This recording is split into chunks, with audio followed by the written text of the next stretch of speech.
In the first, if you're taking there is a definition by FAO in 1993 formulation itself. It is a, if you are taking non-conventional feed resources, that is a feeds that have not been traditionally used in animal feeding. If you are going through this definition, nowadays many, what is the unconventional feed material, what we are thinking, it will be like, what is a regular feed ingredient only. What is a new ingredient are developing into the place of unconventional materials. Anyway, it is a gross classification. Now, positive presentations, we saw that most of the product are covering. Here, mostly unconventional feed material, we are focusing for two ingredients. Mainly, one is to meet what is the energy requirement, replacement for corn or maize. Another one part is coming for replacement of soya. So it is coming a lot of oil meals or other protein sources, but most of these many sources, even groundnut meal or sunflower meal, rapeseed meal, we are seeing that we are using already for closely very long time. Anyway, why we are using that feed raw materials? One is mainly for the economic benefit. Economic benefit is coming to first of all it's cost reduction. What is some seasonal ingredient will be there, like that even bajra or jowar. That whenever during that season time it will get what is a much better price compared to corn. So that way it will go for cost reduction. Again, one more time we will use the what is a non-conventional feed material whenever the price is economical compared to the benchmark material. So definitely it will be savings for the material. Again, another one part is during any crisis, it will reduce the what is the stress or pressure on the major raw material. Like even what is corn, we are replacing with other some grains, we can reduce what is the overall maize consumption. Again, that soy also we are reducing what is it? Reducing pressure on the availability. Here even many times what is happening nowadays, soya coming as some secondary or third ingredient compared to what is the primary major ingredient in some formulations. Next is coming mainly the environmental benefits. In that main waste reduction, all animal protein sources, mainly you can see that meat and bone meal or meat meal, all we cannot dispose of, we cannot throw it off. Otherwise the disposing will be too costly. In that way it is a converted for what is a feed ingredient.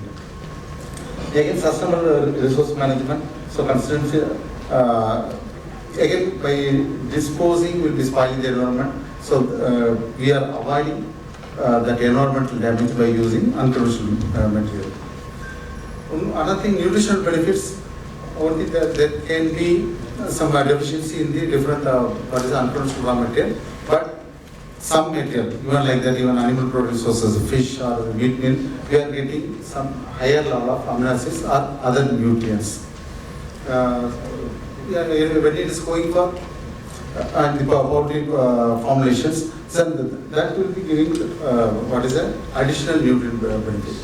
Even sometimes the animal protein sources, it will be called there is a unidentified growth factor, like that. It will improve the what is the feed intake and digestibility. And then increase the protein sources.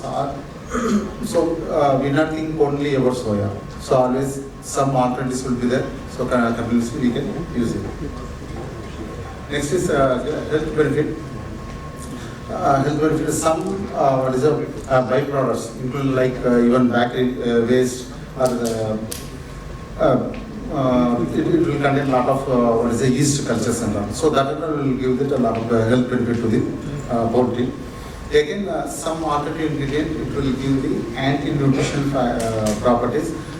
Here we can consider many of the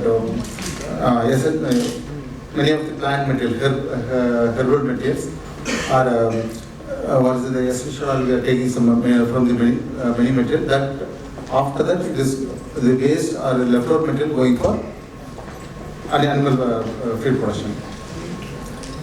Another thing we have to see that limiting factors for these materials. Again, it is coming from the nutritional aspects. Main thing we saw that of what is a variation, nutrition variation. More than that, main importance is there is a lot of anti-nutritional factors that is attached to the raw material. So that is clearly it is giving some negative impacts. So you can go for a lot of examples. Even what is commonly used unconventional material, we are taking even grains or millets. Millets we can take tannins as well as the outer coat. Even the coat itself is a problematic for the performance. Again, it's all protein sources. Each material, one or other, what is the anti-nutritional factor will be there. So based on that, we have to consider for further use. Like that, softwood, cotton, seed, all other materials also will be there. Again, when you are going for technical aspects, it is what are we calling that what is non-conventional material. It's not available throughout the year, throughout the season. Many material will be seasonal output only. So another thing, some material we have to go for again second wave processing. Another thing, what is every particular unconventional material we cannot declare that this material contain only this much level. Again, how much inclusion level we can go for. This some what is the trials, everything going on, but still lot of variations we have found. Another thing, socio-economic aspect, main thing, what you are calling many non-conventional material is going for human consumption.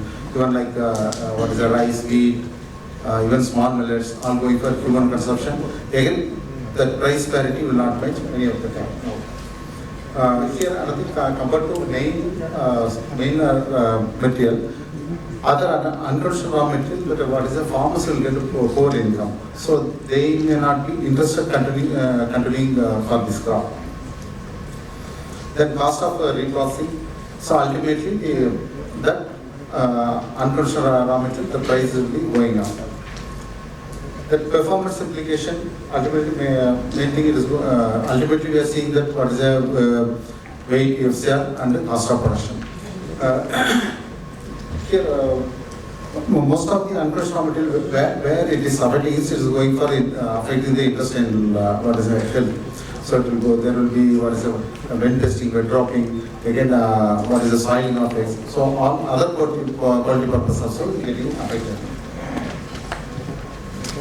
For retaining the performance, we have to clearly make our quality control policies as well as formulation policies. Here, again, non-conventional material, better we have to go for what is a very slow introduction.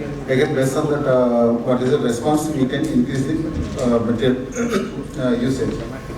Here, a lot of trial reports, everything is available for each material, how much maximum we can use in the feed.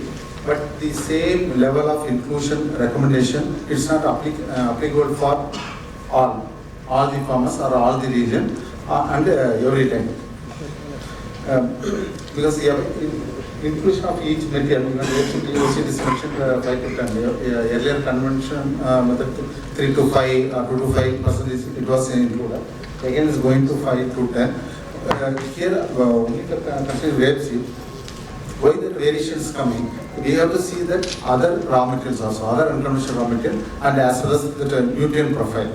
So based on that, the variation will be there.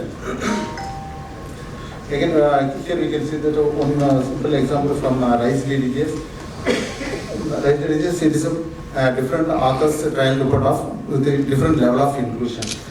Even what is the third report, it's a 10% inclusion, what is the even body weight gain improvement is there. But the same thing going for a 15 or what is even 20% reduction is happening. Even some report, even with inclusion of 20%, there is no any difference in the performance. So, this level under some indication. So, based on that, our inclusion and our formulation, we can change it. Again, we have to consider for digestible nutrient values. Again, what is the batch to batch unless nutrient value, that also we have to consider, because mainly this unconventional raw material variation will be very high because it is not a professionally processed. So the variation isolation will be high. Here, it is one example of rice diseases. Here, even protein level, we can see that one report is a 45%, 44, 61, again 28, 29% also. So the variation will be very good. Again, the oil content, based on the oil content, again energy level content, some 3 reports is they have. One sample we can see that 2851 kilocalorie metabolic energy. Same another one sample is coming to 3500. So that much variation will be there. So even when we are taking based on the source, even each consignment we have to check it. Present that even what is the amino acid profile given by the many authors. Here we can see lysine, digestible lysine level. Even starting from 0.99, it is going up to 1.27. Even lowest it is going to 0.64. So only the value, approximate value, based on that if you are including also, then we will get lot of issues due to variation in the amino acid profile. Another thing, processed unconventional ingredients. Because commonly we are observing the processing for the animal protein sources. It is like what is a completely sterilization after that we are taking up. Even new way of other processing also coming up. It is one thing, rapeseed meal. Even rapeseed meal, what they start doing, going for fermentation. Complete microbial fermentation, then drying out material and started adding. In that way, it can be added even 10 or 15% without any issue. This one trial. So I will control the raw rapeseed meal. The next is processed rapeseed meal. When you are adding raw rapeseed meal to processed rapeseed meal, it's at 6 week end. We can see body weight gain 1758 and 1993, 200 gram difference is coming. So it is some new way of processing. Again, with some addition of other material, supplementation, when we can use any material, the supplementation already is there, like amino acids, anyway that directly you have to consider the exact value with the formulations.